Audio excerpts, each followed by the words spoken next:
तो देखिए last class में जो डिस्कशन चल रहा था उसी को हम कंटिन्यू करेंगे। क्या डिस्कशन चल रहा था? टॉपिक आया था कि किस तरह से प्रलय होती है। तो अभी तक तो हमने जो पढ़ा था उसमें तो मालूम चला था कि भगवान संकर्षण अपने मुख से अग्नि प्रकट करते हैं। उससे जितने भी ब्रह्मलोक से लेकर जितने भी नीचे लोग हैं उन सब की प्रलय हो जाती है ब्रह्मा जी की रात्रि में। लेकिन यहाँ पर प्रभुपाद जी क्या बता रहे थे? यद्यपि जीव सर्वनाश नहीं चाहते, फिर भी प्रलय आएगा और सभी लोगों को जलाक्रांत कर लेगा और उन लोगों के सभी जीव ब्रह्मा की रात्रि भर पानी में डूबे रहते हैं।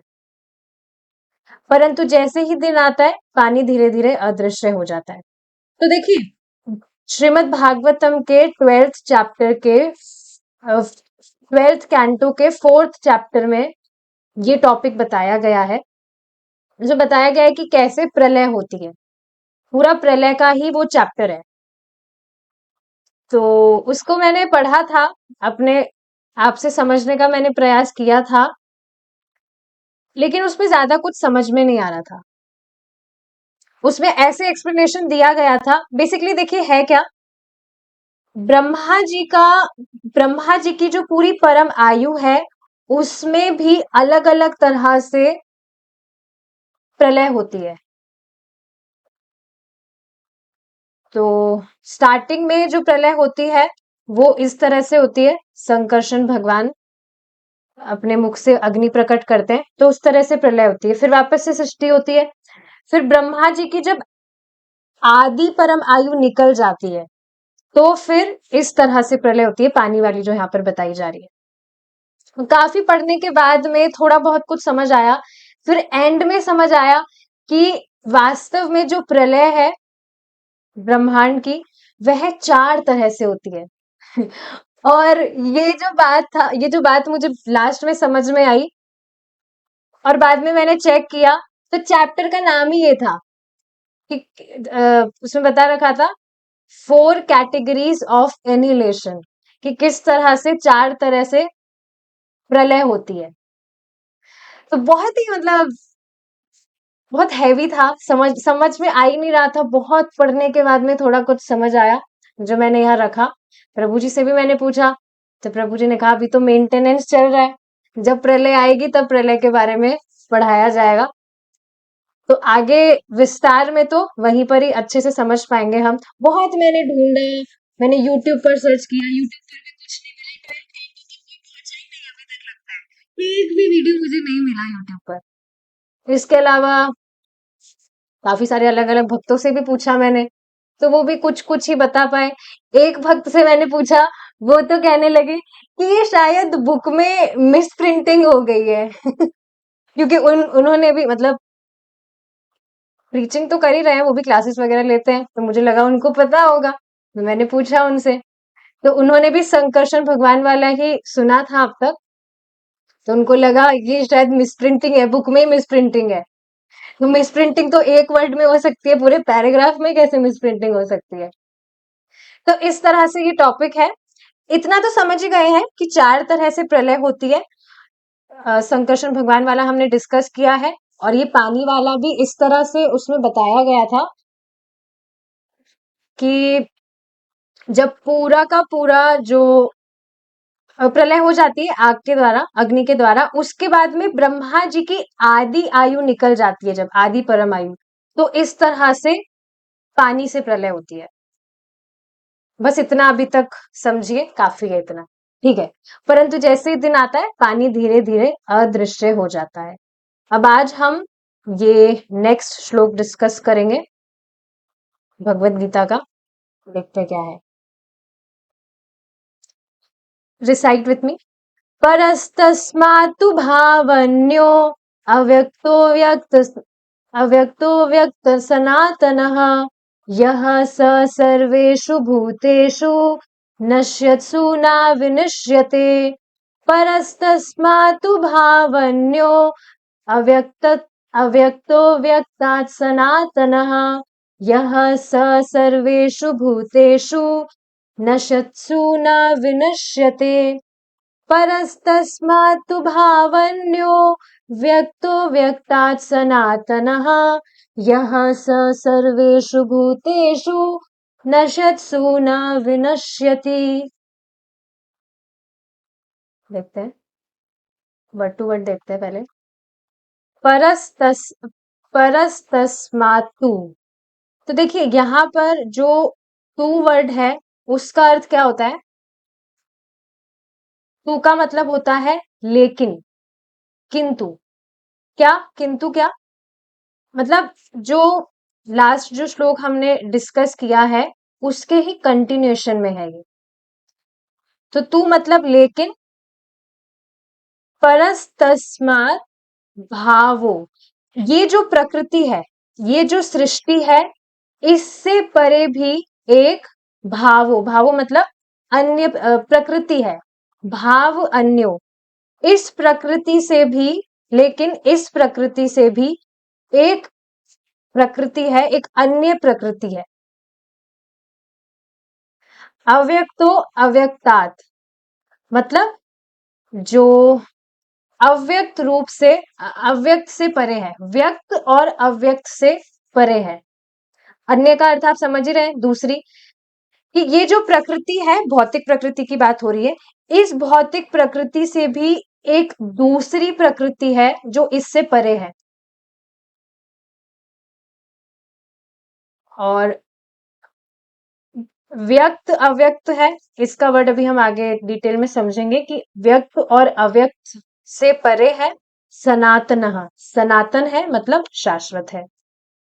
यह स सर्वेषु भूतेषु नश्यत्सु न विनश्यति, और जब सारे जीव नष्ट हो जाते हैं, सर्वेषु भूतेषु, सारे जीव नष्ट हो जाते हैं, जीव मतलब शरीर नष्ट हो जाते हैं, जीवात्मा तो कभी नष्ट नहीं हो सकती है क्योंकि वो तो शाश्वत है, तो मतलब यहाँ पर है शरीर से, न विनश्यति, लेकिन फिर भी जो प्रकृति है वह रहती है। भले ही सारे जो जीव है, पूरी जो सृष्टि है उसकी प्रलय हो गई है, लेकिन प्रकृति रहती है। तब भी ये जो प्रकृति है, कौन सी प्रकृति? भगवान के आध्यात्मिक धाम की बात हो रही है, वो तब भी रहती है। तो इस भौतिक जगत में कुछ भी हो रहा हो, लेकिन भगवान का जो धाम है उसमें कोई ट्रांसफॉर्मेशंस नहीं होते, वो हमेशा रहता है। ये बात यहाँ पर बताई जा रही है। ठीक है, आगे देखिए। इसके अतिरिक्त मतलब इस भौतिक प्रकृति के अतिरिक्त, इसके अलावा, इस भौतिक प्रकृति के अलावा, इस व्यक्त तथा अव्यक्त पदार्थ से परे एक अन्य प्रकृति है। अब यहाँ पर व्यक्त मतलब क्या है? व्यक्त का अर्थ क्या है? जो व्यक्त है मतलब जो भी भौतिक चीजें आप अपने आसपास देखते हैं वह सब व्यक्त है, क्योंकि वह प्रकट है, आपको सामने दिखती है सब कुछ। और अव्यक्त का अर्थ क्या है? कि जो व्यक्त तो है पर आप उसको स्वयं अपने आप से नहीं देख पाते। जैसे आकाश है, तो वो है पर उसको हम देख तो नहीं पा रहे, वायु हुआ। इसके अलावा बाकी सारे जो लोक है, पृथ्वी लोक के अलावा, तो वे भी है, जिसमें से हमें सूर्य चंद्रमा आदि तो दिखते हैं, पर स्वर्गलोक तो नहीं दिखता है, पर इसका अर्थ है ये नहीं है कि वो है नहीं। तो ये बात यहाँ पर बताई जा रही है कि ये जो व्यक्त और अव्यक्त पदार्थ है, इससे परे एक अन्य प्रकृति है जो शाश्वत एवं दिव्य है। तो भगवान के धाम की बात हो रही है। यह परा श्रेष्ठ प्रकृति है। परा का अर्थ यहाँ पर है आध्यात्मिक से, कि भगवान का जो धाम है वह आध्यात्मिक है, सच्चिदानंदमय है और कभी नाश ना होने वाली है। नाश का अर्थ क्या है? ये तो हम जानते ही हैं कि शाश्वत का अर्थ तो है कि वो कभी नष्ट होगा नहीं, पर यहाँ पर नाश का अर्थ है कि वह कभी अप्रकट नहीं होता है। और सेम इज एप्लीकेबल फॉर भौतिक प्रकृति ऑल्सो। भौतिक प्रकृति भी ऐसा नहीं कि नष्ट हो जाती है, वो अप्रकट होती है। माया देवी ऐसा नहीं है कि वो भौतिक है तो मतलब नश्वर है, ऐसा नहीं है। माया देवी भगवान की वो भी शाश्वत ही है। तो बस ये जो भौतिक प्रकृति है ये अप्रकट हो जाती है, नाश नहीं होता है कभी भी माया देवी का। ये बात यहाँ पर बताई जा रही है। तो नाश का मतलब कि कभी भी भगवान का जो धाम है वो अप्रकट नहीं होता है, कोई ट्रांसफॉर्मेशंस नहीं आते हैं। जब इस संसार में से सब कुछ नष्ट हो जाता है तब भी वह अंश उसी प्रकार बना रहता है। भगवत गीता का 8.20 श्लोक है ये। इस भौतिक ब्रह्मांड की सीमाओं की हम गणना नहीं कर सकते, परंतु हमारे पास वैदिक ज्ञान है जिससे मालूम होता है कि संपूर्ण सृष्टि में करोड़ों ब्रह्मांड है और इन भौतिक ब्रह्मांडों के परे एक दूसरा आकाश है जो आध्यात्मिक है। तो देखिए इससे कि पहले हम आगे बढ़े, कुछ पॉइंट्स यहाँ पर हम डिस्कस करते हैं जो भी हमने श्लोक देखा। तो इसमें देखिए जो भी पॉइंट्स बताए जा रहे हैं, हमने डिस्कस किया था कि ब्रह्मा जी की जो परम आयु है उसके समाप्त होने के बाद में, ये डिस्कस नहीं किया था अभी तक, हमने ये डिस्कस किया था कि ब्रह्मा जी की हर रात्रि में प्रलय होती है, फिर जैसे ही दिन आता है उसका शुभारंभ होता है तो सृष्टि होती है। हर दिन जॉब चेंज होता रहता है, सब देखते रहते हैं। लेकिन एक और चीज समझने वाली क्या है कि ब्रह्मा जी की जब परम आयु समाप्त हो जाती है उसके बाद में सब कुछ, मतलब ये जो ब्रह्म लोक है और बाकी जो महर लोक आदि आदि है, इनकी भी प्रलय हो जाती है। और जब इस तरह से प्रलय हो जाती है तब सब भगवान गर्भोदक्षाई विष्णु में सब कुछ प्रवेश हो जाता है। और लेकिन उसके बाद में भी जो आध्यात्मिक जगत है वह हमेशा रहता है। ये इंपॉर्टेंट चीजें समझने वाली कि आध्यात्मिक जगत जो है भगवान का, उसमें कुछ भी ट्रांसफॉर्मेशंस नहीं आते हैं। जैसे भौतिक जगत में सब कुछ, सारे लोकों की भी प्रलय हो गई है, ब्रह्मा जी के लोक की भी प्रलय हो गई है, तो भगवान विष्णु में, गर्भोदक्षाई विष्णु में प्रवेश होने के बाद में भी सब कुछ आध्यात्मिक जगत जो है वो हमेशा रहता है। इसके अलावा एक और बात हमने डिस्कस करी थी कि हमारे जो पूर्व संस्कार होते हैं उसके अकॉर्डिंग देह प्राप्त होता है। गीता में ही एक श्लोक है जिसमें भगवान कृष्ण बताते हैं कि जो लोग सतोगुण में स्थित होते हैं वो देवताओं का देह प्राप्त करते हैं, जो रजोगुणी होते हैं वो वापस मनुष्य योनि प्राप्त करते हैं, और जो तमोगुण में होते हैं लोग वो भगवान के वैकुंठ धाम चले जाते हैं। है ना, ऐसा ही होता है ना, भगवान के वैकुंठ धाम चले जाते हैं सब? नहीं, ऐसा नहीं होता है। मैं चेक कर रही थी कि जिनका वीडियो आने वो सो तो नहीं रहे। तो बेसिकली तमोगुण वाले जो है वो नीचे के असुर लोक में जाते हैं। तो ये बात देखिए, समझ लीजिए, कब कौन मरेगा, कब कौन ये देह त्यागेगा, वो जन्म के समय ही लिख दिया गया है ऑलरेडी। और अगर उस पर भी कोई व्यक्ति कुछ पाप कर्म करता है तो उसकी आयु और कम हो जाती है।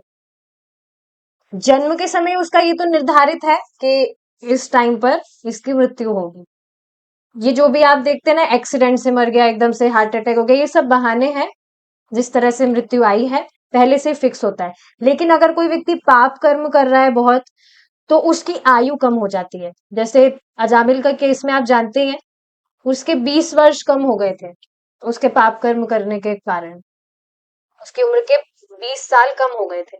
लेकिन कोई व्यक्ति भगवान की भक्ति करता है तो उसकी आयु बढ़ भी जाती है।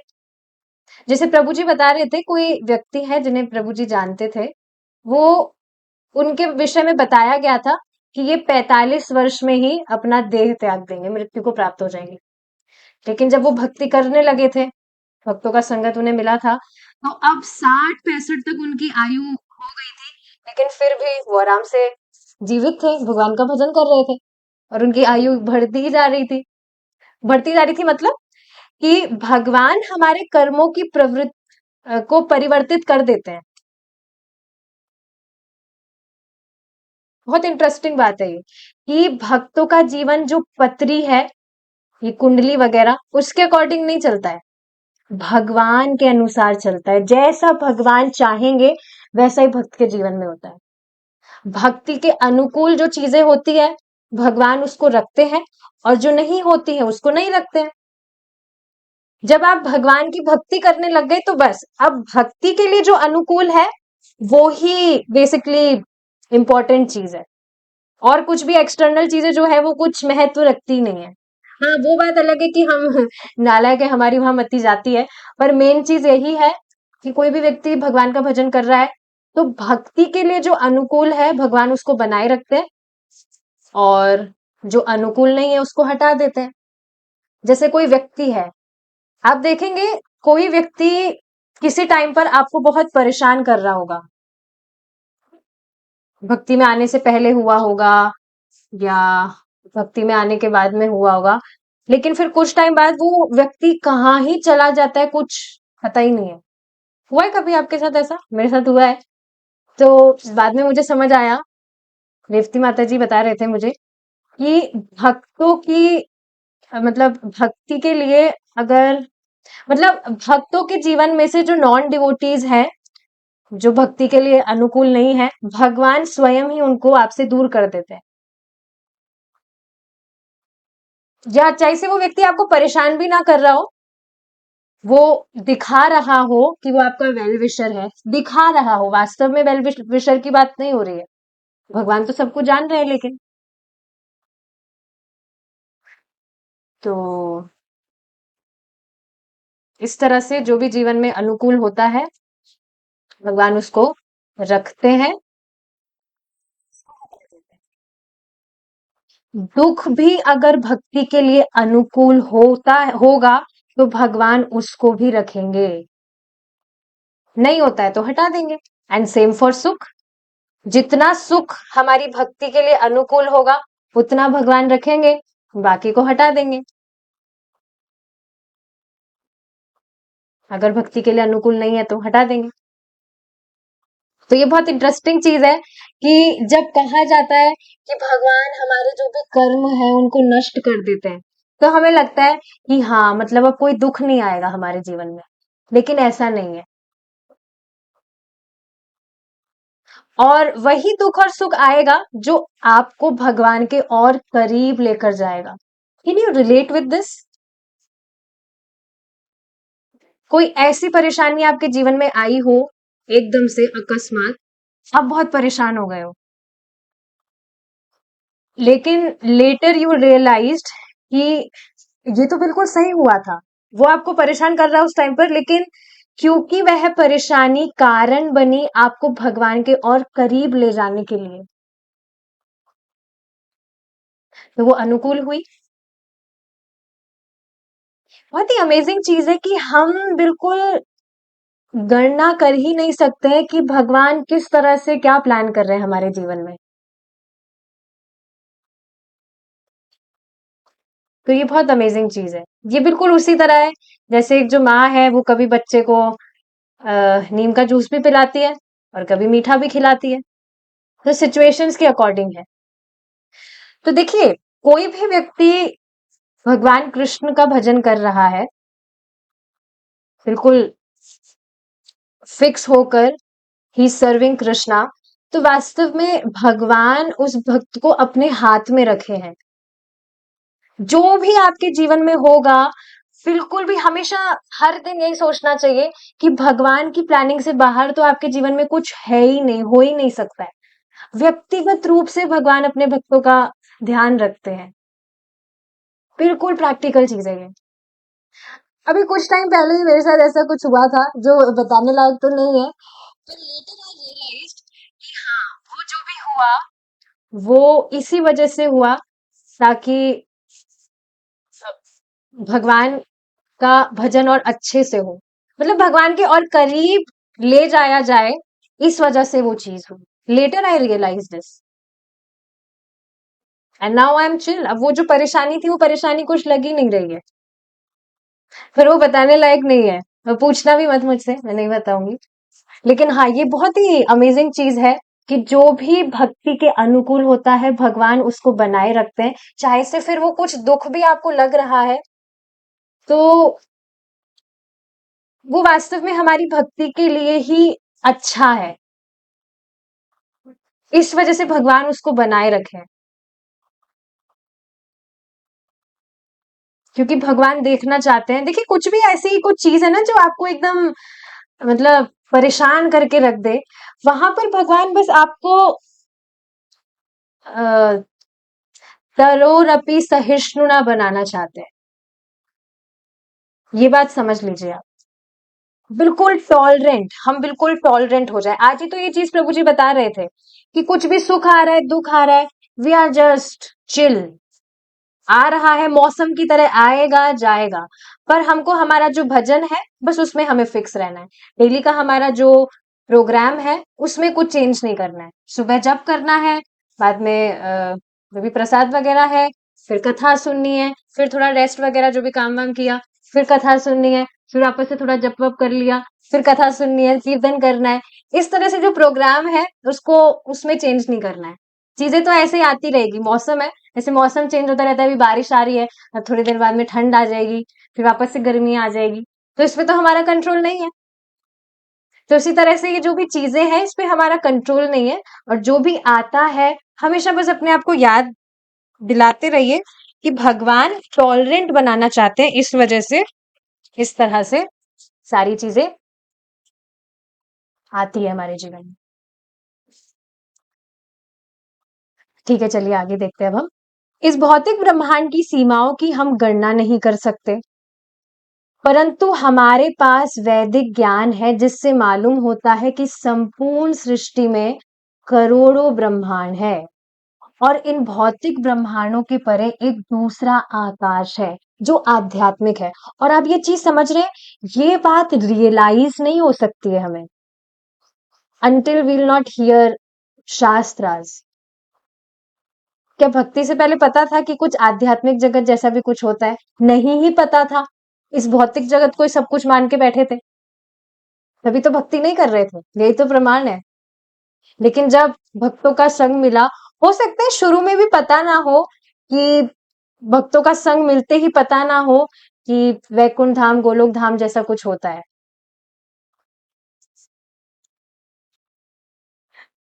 Today when I was offering lamp to Krishna, दिया जब मैं ऑफर कर रही थी, तो एकदम से मुझे ये बात याद आई थी कि पहले जब मैं बिल्कुल नई नई थी, when I was new in Krishna consciousness, अभी भी नहीं हूँ, ऐसा कुछ नहीं है, पर हाँ, तो उस टाइम पर पता नहीं कहाँ से सुना तो नहीं था, पर अपने आप ही मैंने धारणा कर ली थी कि जितने भी डेमीगॉड्स हैं, वो भगवान के ही अवतार है, भगवान के वो एक्सपेंशंस हैं। और स्टार्टिंग से ही जैसे चैंटिंग वगैरह मैं कर रही थी, तो कुछ मतलब अच्छी अच्छी चीजें तो हो रही थी, तो शुरू से बहुत उत्साह था, बताना है, किसी को बताना है।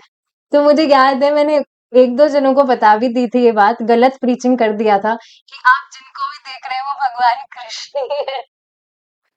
तो लेकिन ऐसा नहीं है, बाद में मुझे पता लगा, क्योंकि उस टाइम ज्यादा मैं कुछ क्लासेस वगैरह भी नहीं सुन रही थी। पर कृष्णा नो, मैं इनोसेंसी, मैंने कोई मतलब ऐसे जानबूझकर नहीं किया था। बाद में मुझे पता लगा तो करेक्शन मैंने दिया था। पर हाँ, यहाँ से देखिए एक बात समझ में आ रही है, जब तक हम नॉलेज नहीं लेंगे तब तक हमें सेल्फ रियलाइज नहीं हो सकती ये चीजें। ये बहुत इंपॉर्टेंट चीज है। जब तक व्यक्ति शास्त्र नहीं सुनेगा, उसको समझ ही नहीं आएगी ये चीजें। वहां के सभी ग्रह सनातन है, भगवान के धाम की बात हो रही है, और उन पर सभी जीवों का जीवन सनातन है। इस श्लोक में भावः शब्द का अर्थ प्रकृति है, और यहाँ एक दूसरी प्रकृति की ओर संकेत किया गया है। इस संसार में भी हमें, ध्यान से सुनेंगे एकदम पढ़कर क्लियर हो जाएगा, इस संसार में भी हमें दो प्रकृतियों का अनुभव होता है। कैसे होता है? जीव आत्मा है, आध्यात्मिक प्रकृति हो गई है। और जब तक वह आत्मा इस भौतिक पदार्थ के अंदर है, पदार्थ गतिशील रहता है। गतिशील मतलब चलता है। जैसे सबको पता है ये जो शरीर है ये डेड मैटर है, भौतिक पदार्थ है, लेकिन इसमें आत्मा है, इस वजह से ये हाथ हिल रहा है, मुंह बोल रहा है, क्योंकि इसमें आत्मा है। तो गतिशील मतलब कि मूविंग, इट्स मूविंग, ट्रांसफॉर्मेशंस कुछ हो रहे हैं, बेसिकली कुछ क्रिया हो रही है। और जैसे ही यह जीव अर्थात आध्यात्मिक चिंगारी शरीर छोड़ देती है, शरीर गतिहीन, निर्जीव हो जाता है। क्लियर है? जैसे ही आत्मा गई तो अब इस बॉडी में कुछ ट्रांसफॉर्मेशन नहीं होंगे, ना तो ये कुछ हिलेगा ढुलेगा, ना बढ़ेगा, ना इसको भूख लगेगी, कुछ भी नहीं होगा, निर्जीव हो जाएगा, गतिहीन हो जाएगा। तो इससे देखिए ये बात समझ में आ रही है कि जो भी भौतिक पदार्थ हम हमारे आसपास देखते हैं, अगर वह गतिशील है, इसका अर्थ है उसमें जीवात्मा है। जान रहे हैं इस बात को मैं क्यों कह रही हूँ? क्योंकि एक बार प्रभुपाद जी से कोई पादरी थे, तो वो कह रहे थे that we don't believe that animals have souls, but it's not like that. Anything which you are seeing around you, if it's moving, अगर वह गतिशील है तो उसमें जीवात्मा है। आपके बिलीफ पर कुछ डिपेंड नहीं करता है, क्योंकि बिलीव और बिलीफ वट एवर यू से, वो तो टाइम के साथ साथ चेंज होता रहता है ना, वो तो कभी फिक्स नहीं रहता है। पहले आपका बिलीफ था कि मेरा जो पर्पस है लाइफ का वो है कि मैं बड़ा आदमी बन जाऊं। बड़ा आदमी मतलब कुछ अब अच्छा पैसा वैसा कमा लूं, अच्छी नौकरी लग जाए, अच्छा घर में बसा लूं। पहले आपका ये बिलीफ था, बट अब ऐसा नहीं है। तो बिलीफ तो क्या है, वो तो चेंज होते रहते हैं, पर जो सिद्धांत है वह हमेशा फिक्स रहता है। तो हाँ, जो भी आप देख रहे हैं, कोई भी भौतिक पदार्थ, इस भौतिक जगत में तो सब कुछ भौतिक पदार्थ ही है, लेकिन अगर वह गतिशील है तो उसमें जीवात्मा निवास कर रही है। It's just that easy. आध्यात्मिक प्रकृति को कृष्ण की अंतरंगा प्रकृति कहते हैं और भौतिक प्रकृति को बहिरंगा प्रकृति कहते हैं। क्लियर है? स्पिरिचुअल जो प्रकृति है वह भगवान की अंतरंगा प्रकृति है, जो मटेरियल प्रकृति है वो भगवान की बहिरंगा प्रकृति है। जैसे शक्ति आप जानते हैं, जो भगवान की आध्यात्मिक शक्ति है वह भगवान की अंतरंगा शक्ति है, श्रीमती राधा रानी। भौतिक जो शक्ति है वह भगवान की बहिरंगा शक्ति है, माया देवी। इस भौतिक प्रकृति के परे अंतरंगा प्रकृति है जो सर्वथा आध्यात्मिक है। इसको प्रयोगात्मक ज्ञान से समझना संभव नहीं है। प्रयोगात्मक मीन्स एक्सपेरिमेंट करना, एक्सपेरिमेंटल नॉलेज से कुछ नहीं होगा। एक्सपेरिमेंट कर रहा है, रिसर्च कर रहा है व्यक्ति, उससे कुछ नहीं होगा। देखिए प्रभुपाद जी कैसे एग्जाम्पल से समझा रहे हैं। हम दूरदर्शी यंत्र से करोड़ों तारे देख सकते हैं, देख सकते हैं टेलीस्कोप से आप बहुत सारे स्टार्स आप देख सकते हैं, परंतु हम उनके समीप नहीं पहुंच सकते। हमें अपनी अक्षमताओं को समझना होगा। This is just brilliant line. हमें अपनी अक्षमताओं को समझना होगा कि हमारी जो क्षमता है, जो कैपेसिटी है वो कितनी लिमिटेड है। और जब कोई व्यक्ति वास्तव में इस चीज को समझता है तो वह जान पाता है कि वह कितना छोटा है भगवान के आगे। भगवान जो सर्व सामर्थ्यशील है वह कितने बड़े हैं।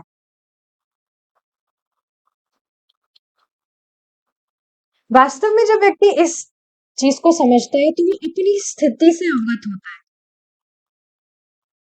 कि भगवान वास्तव में कितने बड़े व्यक्ति हैं और मैं तो कुछ भी नहीं हूं, एक छोटा सा बस अणु हूं मैं तो। and this makes one humble.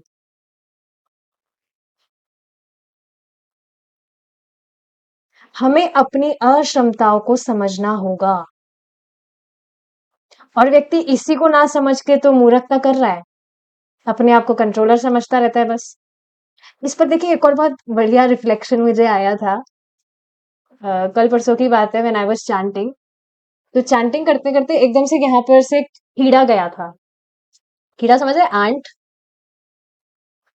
तो एकदम से मुझे याद आया कि पहले कोई टाइम था, मतलब बचपन की बात है, तो मुझे बहुत शौक था कोई इंसेक्ट को अपना पेट बनाऊं। पता नहीं कैसी अजीब अजीब सी इच्छाएं थी, मुझे भी बहुत शौक होता है, मुझे सारी चीजें याद आती है। तो इंसेक्ट को पेट, किसी एनिमल को नहीं, किसी इंसेक्ट को। पता नहीं, एनिमल से शायद डर लगता होगा मुझे।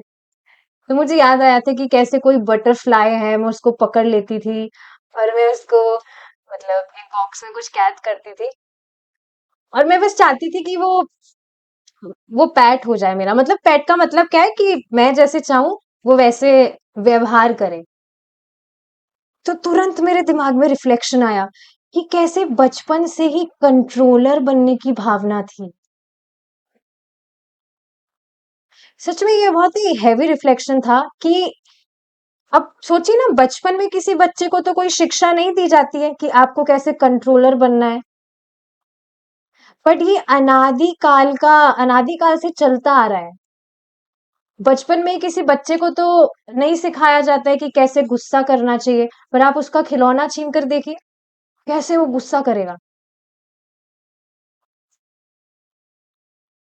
तो ये जो कंट्रोलर बनने की भावना है, अब मैं उस बटरफ्लाई को अपना पेट बनाना चाह रही थी, तो मैं उसको कंट्रोल ही तो करना चाह रही थी। एकदम से पता नहीं कैसे मुझे याद आ गई एकदम से ये बात। तो ये कंट्रोलर बनने की जो भावना है, इससे व्यक्ति मुक्त होता है जब वास्तव में वह अपनी स्थिति से अवगत होता है। हमें अपनी अक्षमताओं को समझना होगा। कुछ भी तो क्षमता नहीं है, कुछ भी हमारे हाथ में है ही नहीं, because ultimate controller is Krishna. और देखिए वास्तव में जब इस बात को व्यक्ति समझता है, समझने का मतलब नॉट थ्योरेटिकली, वास्तव में, तो फिर समझेगा कि मेरे कंट्रोल में तो कुछ है भी नहीं, वैसे भी जो हो रहा है भगवान के प्लान से ही हो रहा है। तो फिर अपने आप ही परेशान होने का कोई स्कोप नहीं है। एक और बहुत सुंदर कोट बोलेंगे, प्रभु जी ने शेयर किया था ग्रुप में। उसमें प्रभु जी ने क्या बताया, that we should try to focus in our present. I received, I can take that out.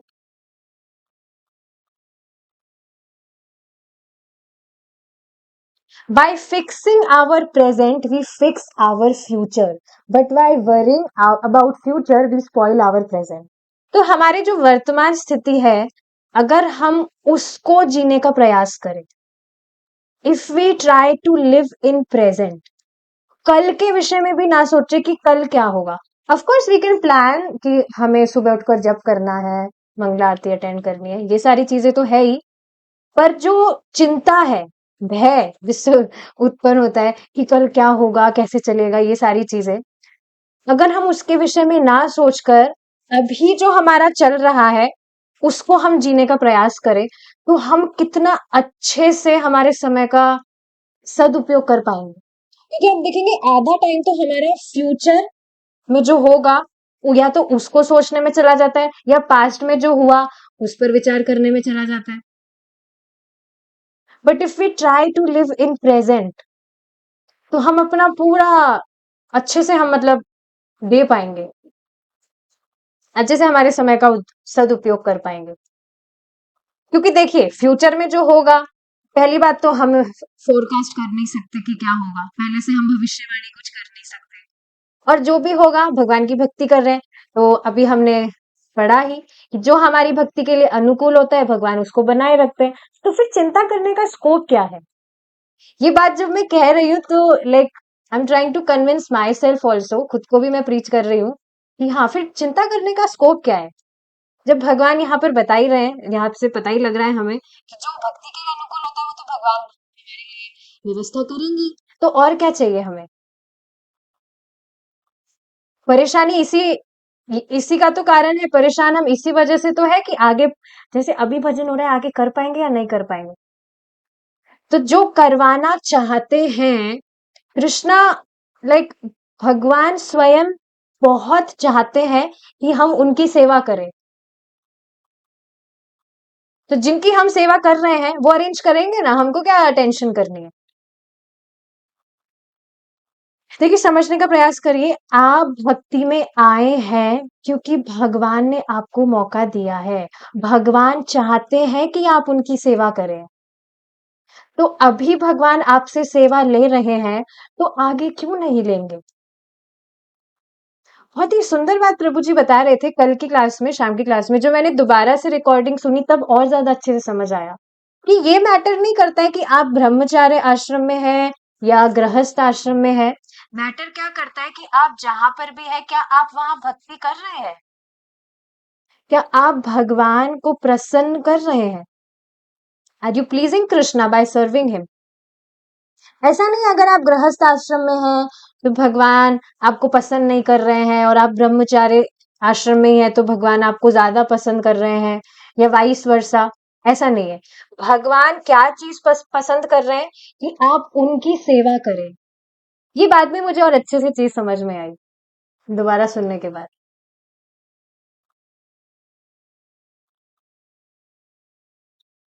हमें अपनी अक्षमताओं को समझना होगा।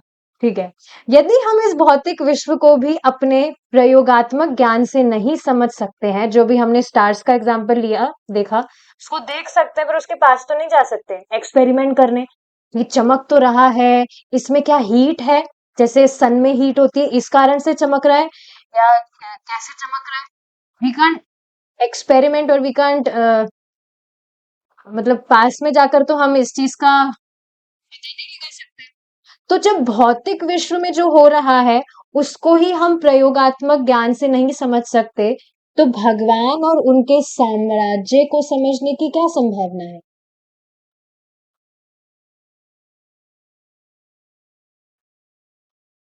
इसे प्रयोगात्मक रूप से समझना असंभव है। एक्सपेरिमेंट करेगा भी कैसे व्यक्ति? इस भौतिक जगत के जितने भी प्लैनेट्स हैं, उनमें भी तो, सब प्लैनेट्स में तो नहीं जा सकता है ना। चंद्रमा तक जा सकता है, गया है, लेकिन क्या सूर्य, जो सूरज है वहां पर जा सकता है? वह वो नहीं जा सकता है एक्सपेरिमेंट करने। तो ये तो फिर भी भौतिक विश्व की बात हो रही है। आध्यात्मिक जगत तो हमारी दृष्टि के परे है। पहली बात तो जो व्यक्ति इस तरह से एक्सपेरिमेंट करना भी चाहेगा, वो तो जानेगा ही नहीं कि आध्यात्मिक जगत जैसा भी कुछ होता है क्या, और वहां कुछ रॉकेट वगैरह से नहीं पहुंच सकते हैं। फिर मुझे एक बात याद आ रही है, प्रभु जी क्लास में एक कोई बच्चा आता है, तो एक बार ने क्वेश्चन किया कि जो भगवान का धाम है वो कितना किलोमीटर दूर है। अब बताइए, ये मूर्खतापूर्ण क्वेश्चन नहीं हुआ? वहां से रॉकेट से तोड़कर जा नहीं सकते।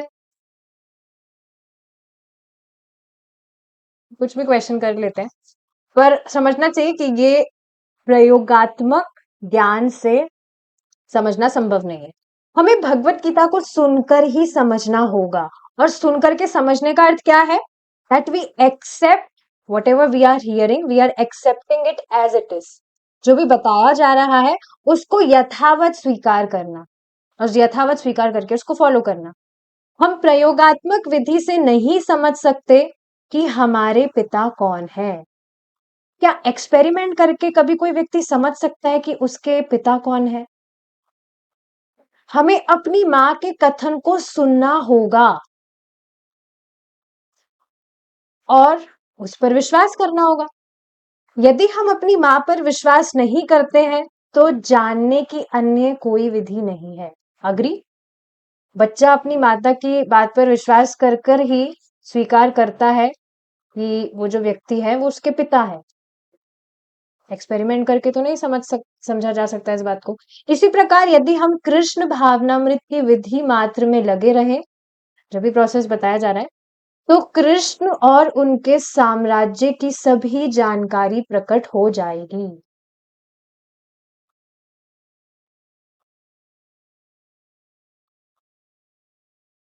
प्रकाशित हो जाएगी।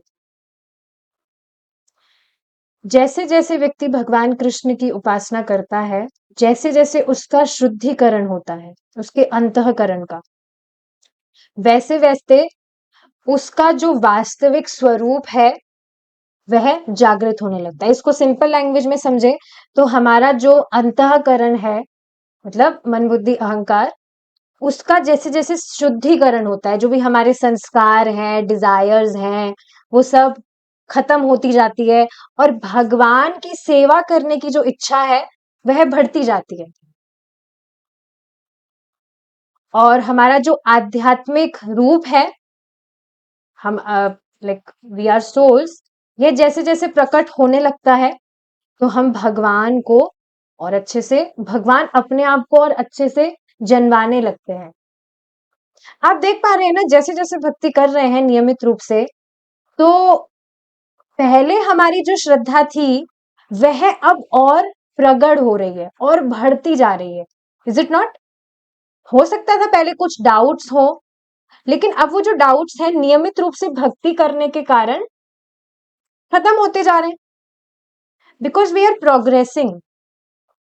और इससे क्या पता चलता है कि भगवान धीरे धीरे हमारा जो स्वरूप है वह प्रकाशित होता जा रहा है। लग सकता है कि बहुत स्लो है, ये जो प्रोसेस है बहुत स्लो चल रहा है, लेकिन अगर अनादिकाल से इसका कुछ कैलकुलेशन किया जाए तब समझ आएगा कि कितना फास्ट है ये प्रोसेस। एक बार इस पर विचार करिएगा, अनादिकाल से अभी हमारी जो स्थिति है उसको कैलकुलेट करें। सच में अगर इस पर विचार करें तो वास्तव में समझ पाएंगे कि कितना तेजी से प्रगति कर पा रहे हैं हम। परस्तु भावः का अर्थ है श्रेष्ठ प्रकृति, मतलब आध्यात्मिक प्रकृति, और व्यक्तः का अर्थ है जिसे हम प्रकट रूप से देखते हैं, भौतिक प्रकृति। हम देख सकते हैं कि यह भौतिक ब्रह्मांड पृथ्वी, सूर्य, तारों और अन्य लोकों के माध्यम से व्यक्त होता है। शास्त्रों के द्वारा देख सकते हैं। हमें एटलीस्ट जो दूसरे लोग हैं वो तो हम नहीं देख पा रहे, सभी लोग। सोचिए ना, जैसे अगर मटेरियली भी हम बात करें तो जितने भी प्लैनेट्स हैं जो भी बताए जाते हैं, सन और मून के अलावा जो प्लैनेट्स बताए जाते हैं, मार्स और जुपिटर, जो भी बताए जाते हैं, ज्योग्राफी नहीं पढ़ा रही मैं यहाँ, पर हाँ जो भी बताए जाते हैं, ऐसा तो नहीं है ना कि हम सारे के सारे प्लैनेट्स पर जाकर आए हैं, वहां पर हम ज्ञान जो है वो लेने गए हैं, एक्सपेरिमेंट करने गए। हमने बस पढ़ा ज्योग्राफी बुक में कि हाँ ये प्लैनेट्स है, और बस पढ़ के स्वीकार कर लिया। जाकर तो हम नहीं देख कर आए हैं कि ये प्लैनेट्स है भी क्या।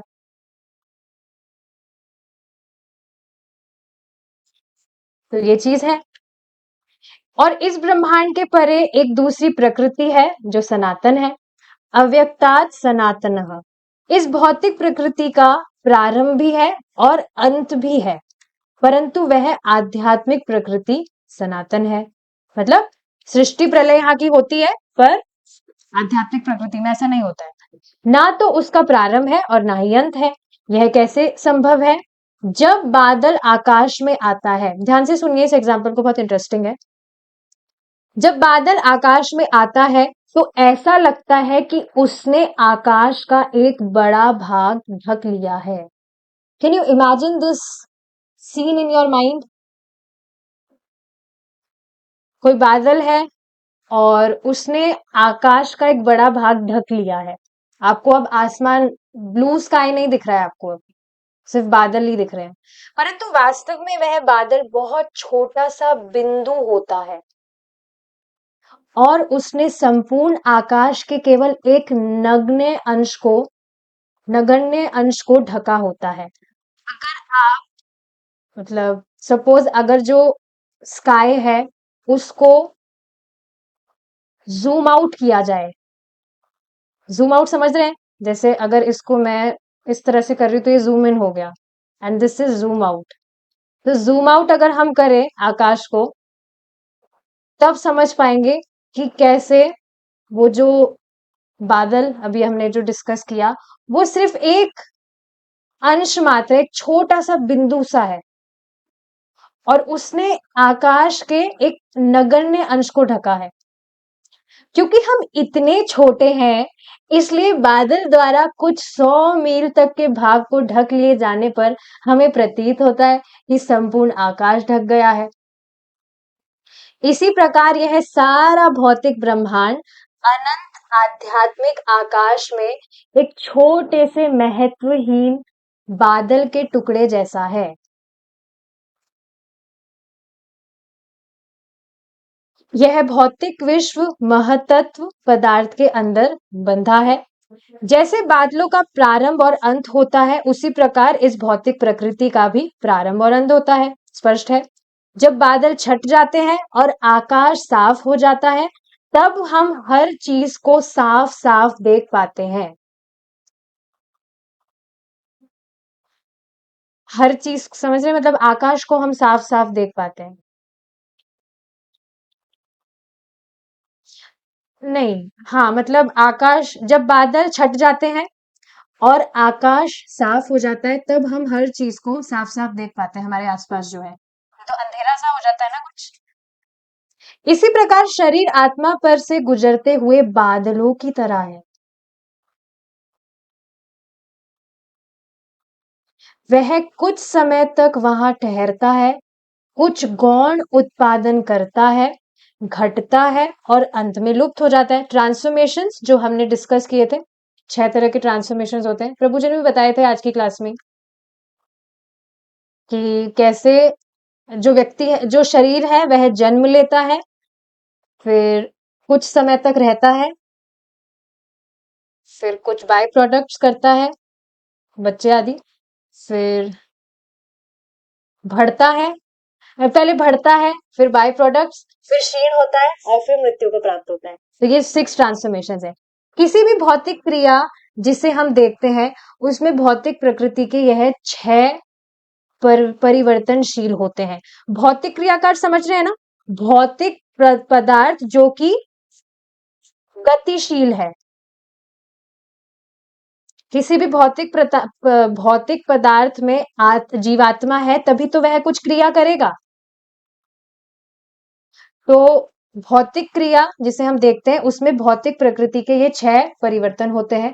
वह उत्पन्न होती है, बढ़ती है, कुछ समय तक वहां रहती है, कुछ गौण चीजें उत्पन्न करती है, क्षीण होती है और लुप्त हो जाती है। स्पष्ट है ये चीज। भगवान कृष्ण बतलाते हैं कि बादल जैसी परिवर्तनशील इस प्रकृति के परे एक आध्यात्मिक प्रकृति है जो सनातन है, जहां पर कोई ट्रांसफॉर्मेशंस नहीं होते हैं। इसके अतिरिक्त जब यह, देखिए, ट्रांसफॉर्मेशंस का अर्थ समझ रहे हैं ना आप? ट्रांसफॉर्मेशन का अर्थ ये नहीं है कि अगर किसी वस्तु में, मतलब आध्यात्मिक जगत की बात हो रही है, वहां ट्रांसफॉर्मेशन नहीं है, इसका अर्थ ये नहीं है वहां सब स्टैच्यू है, कोई हिल ही नहीं रहा है। ट्रांसफॉर्मेशन का मतलब कि जिस तरह से यहाँ पर व्यक्ति बढ़ता है, फिर उसका शरीर क्षीण होता है, किसी भी वस्तु का बुढ़ापा आता है, मृत्यु को प्राप्त होता है। कोई भी वस्तु है, आप देख रहे हैं, शुरू शुरू में नई होती है, फिर थोड़ा उसका बीच का स्टेट आता है, फिर वो डैमेज हो जाती है। तो ऐसे ट्रांसफॉर्मेशंस भगवान के धाम में नहीं है, ये बात यहाँ बताई जा रही है। इसके अतिरिक्त जब यह भौतिक प्रकृति लुप्त हो जाती है, तब भी वह अव्यक्त सनातन विद्यमान रहेगी। तो ये चीजें हैं जो यहाँ पर बताई जा रही है। अब ज्यादा लंबी क्लास तो हम नहीं करेंगे, टाइम हो गया है। We will continue our discussion in next class if Krishna is willing. We will stop here now. Srila Prabhupada की जय। निताई गौर प्रेमानंदे। हरि बोल। हरे कृष्णा।